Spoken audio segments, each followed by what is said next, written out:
Hi guys, எல்லாருக்கும் வணக்கம். So நான் உங்கள் ட்யூபர். ஸோ நம்ம இந்த வீடியோவில் என்ன பார்க்க போகிறோம் அப்படின்னா, ஃபஸ்ட்டில் ஒரு கங்குவா வீடியோ ஒன்று போட்டிருந்தோம். ஸோ அதை பற்றின எக்ஸ்பீரியன்ஸ் சொல்லுங்கள் ப்ரோ அப்படின்னு சொல்லி நம்ம சப்ஸ்கிரைபர் ஒருத்தர் கேட்டிருந்தார். ஸோ அதை பற்றி தான் இந்த வீடியோ நம்ம போட போகிறோம்.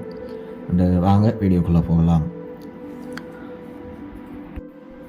ஸோ நான் கங்குவா மூவி வந்து சேலமில் தான் பார்த்தேன். அன்றைக்கி வந்து என்னோடய ஃப்ரெண்டோட ஒரு ஃபங்க்ஷனு. ஸோ அதுக்கு போயிருந்தோம். ஸோ தருமபுரியில் தான் நான் அந்த கங்குவா மூவி பார்த்தேன். அது பார்த்ததுக்கப்புறமாட்டு தான் நான் இந்த மாதிரி ஒரு வீடியோ நம்மளும் பண்ணலாம் அப்படின்ற ஒரு ஐடியா வந்துச்சு. சரின்னு சொல்லி பண்ண ஸ்டார்ட் பண்ணிட்டோம். அந்த கழுத்தில் போட்டிருந்த அந்த புலியோட நகம் அது எல்லாமே வந்து வுட்லேயே ரெடி பண்ணிவிட்டு அன்றைக்கி ஈவினிங்கே வந்து லொக்கேஷன் பார்க்குறதுக்கு கிளம்பிட்டோம்.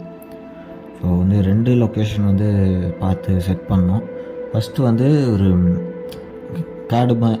காடு மாதிரி இருக்கணும். அது பக்கத்தில் வந்து ஒரு குளம், தண்ணி இருக்க பகுதியாக இருக்கணும். ஸோ அது மாதிரி ஒரு பிளேஸ் செட் பண்ணோம். ஃபஸ்ட்டு நான் அந்த பக்கம் போனதே இல்லை. அண்ட் அது உள்ளே போய் பார்த்தோம் அப்படின்னா பிளேஸ் வந்து ரொம்பவுமே நல்லா இருந்துச்சு, எனக்கு பிடிச்சிருந்துச்சி. சரின்னு சொல்லி அது ஒன்று செட் பண்ணிட்டோம். அது பக்கத்துலேயே பார்த்தீங்கன்னா குளத்தை ஒட்டி கரை மாதிரி கட்டியிருப்பாங்க. அது கீழே வந்து நிறைய மரங்கள்லாம் இருக்கும். ஸோ அங்கே பார்த்தா அடர்ந்த காடு மாதிரி இருக்கும். சரி அதுவும் சரி ஓகேன்ட்டு செட் பண்ணிட்டோம். 2 பேரும் வந்து செட் ஆகிடுச்சு. அதில் என்ன ஒரு இதுனா, ஃபுல்லாகவே வந்து கொசு தொல்லை அதிகமாக இருக்கும். ஸோ அதையும் தாண்டி சரி பண்ணலாம் அப்படின்னு ஒரு முடிவு பண்ணி தான் கிளம்பணும். அண்ட் அந்த வீடியோவில் லாஸ்ட்டில் பார்த்தீங்க அப்படின்னா ஃப்யூச்சர் வந்து அந்த மிரர் முன்னாடி போகும்போது கங்குவாவோட ஃபேஸ் தெரியும். ஸோ அந்த டெவலப் பண்ணி ஃபஸ்ட்டு வீட்லேயே பண்ணிட்டோம். அது பண்ணிவிட்டு கிளம்பும்போது தான் கொஞ்சம் டைம் ஆயிடுச்சு. ஒரு 4-4:30 மணி இருக்கும். ஒவ்வொரு ஷாட்டும் எடுக்கும்போது ஒவ்வொரு தடவையுமே 4-5 தடவை 4-5 ஷாட் எடுத்தோம். ஒரு ஷாட்டையே 4-5 தடவை திருப்பி எடுக்கிற மாதிரி ஆச்சுன்னா, நான் ஃபுல்லாக கொசுக்கடி, நடுவில் யாராவது வர்றது போகிறது, ஸோ அந்த மாதிரிலாம் இருந்துச்சு. வீடியோவும் ஒரு 4-5 தடவை எடுக்கிற மாதிரி ஆச்சு.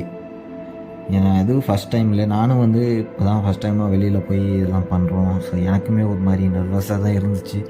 சரி அதெல்லாம் பார்த்தா வீடியோ நடக்குமா அப்படின்ட்டு தான் நான் ஸ்டார்ட் பண்ணிட்டேன். சரி என்ன தான் நடந்தாலும் பார்த்துக்கலாம் அப்படின்ட்டு.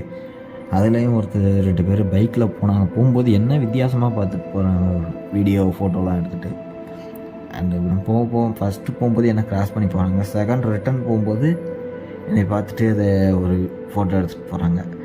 என்னடா நம்மளை ஃபோட்டோ எடுத்து பண்ணாமல் அந்தளவுக்குலாம் பெரிய ஆள் இல்லையே அப்படிங்கிற மாதிரி இருந்துச்சு.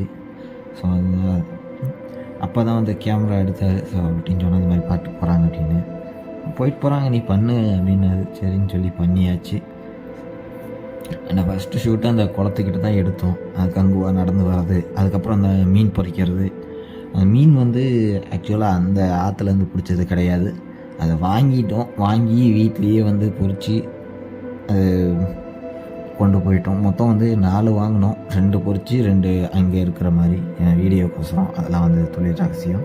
அப்படி பண்ணணும். அது நிறைய பேருக்கு வந்து வீடியோவில் பார்த்தா அந்த ஆற்றுலேருந்து பிடிச்சி சாப்பிட்ட மாதிரி தான் தெரியும்.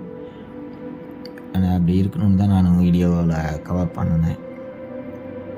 ஃபஸ்ட்டு ஸ்பாட் எடுத்துகிட்டு அந்த செகண்ட் ஸ்பாட்டுக்கு போகும்போது தான் அங்கே வந்து ஃபுல்லாகவே தண்ணி. ஏன்னா அது ஃபுல்லாக குளம் சைடு தானே, குளம் அந்த ஏரி சைடு தான். கீழே பூராமே அந்த தண்ணி ஊறிட்டுங்கனால ஒரு மாதிரி சதன்னு தான் சேராக இருந்துச்சு. சரி நான் அதிலேயே போய் எல்லாம் பண்ணணும், முடிஞ்ச அளவுக்கு பண்ணோம். எல்லாம் கீழே விழுந்து மேலே விழுந்து ஒவ்வொரு இடத்துல காயம், அந்த மரத்தில் ஏறுறது எல்லாமே கொஞ்சம் கஷ்டப்பட்டுருக்குது. இருந்தாலுமே ஒரு வழியாக அந்த வீடியோவை பண்ணி முடிச்சிட்டோம். ஸோ அதை பார்த்துட்டு அதனுடைய எக்ஸ்பீரியன்ஸ் சொல்லுங்கள் ப்ரோ எப்படி இருக்குன்னு பார்க்கலாம் அப்படின்னாரு. நான் ஃபஸ்ட் டைம் அந்த மாதிரி பண்ணுறது எல்லாமே கொஞ்சம் வந்து டைம் நம்ம ஸ்பெண்ட் பண்ணுற மாதிரி தான் இருக்கும். ஒவ்வொரு தடவையும் ஒவ்வொரு வீடியோ வந்து ஒவ்வொரு தடவையும் ரீடேக் எடுக்கிற மாதிரி தான் இருக்கும். எது வந்து கரெக்டாக வருது வரல அப்படிங்கிறத நம்ம பார்த்து பண்ணணும். ஸோ எல்லா இடத்துலையுமே மொத்தமாக பார்த்திங்கன்னா ஒரு 40-50 வீடியோ ஏதாச்சும் எடுத்துருப்போம். அதை எடுத்தது மொத்தம் 1 GB பக்கமாக வந்துச்சு. அதை எல்லாத்தையுமே வந்து ஆட் பண்ணோம் அப்படின்னா எப்படியும் 1/2 ஹவருக்கு வந்துடும். அந்தளவுக்கு வீடியோ ரீடேக் எடுத்தோம். ஸோ அதை எல்லாமே ஃபில்ட்ரு பண்ணி கரெக்டாக இருக்கிறத மட்டுமே கொண்டுட்டு வந்து ஒரு 3 மினிட்ஸ் வீடியோவாக மேக் பண்ணியிருக்கு. ஸோ அதுக்கு ஸ்பெண்ட் பண்ண டைம் மட்டுமே 1 டே 1.5 டே இருக்கும். ஸோ எடிட் பண்ணது, அதுக்கு டைம் ஸ்பெண்ட் பண்ணது, ஆக்ட் பண்ணது எல்லாமே சேர்த்து 1.5 days இருக்கும். ஸோ இதுதான் கைஸ். அதாவது நம்ம வீடியோவை பார்த்துட்டு அதுக்கு வந்து எக்ஸ்பீரியன்ஸ் சொல்லுங்கள் ப்ரோ அப்படின்னு சொன்னதுக்கோசரம் இந்த வீடியோவை நான் போட்டிருக்கேன். பாருங்கள், பார்த்துட்டு இது ரிவ்யூ எப்படி இருக்குன்னு சொல்லி சொல்லுங்கள். பாய்.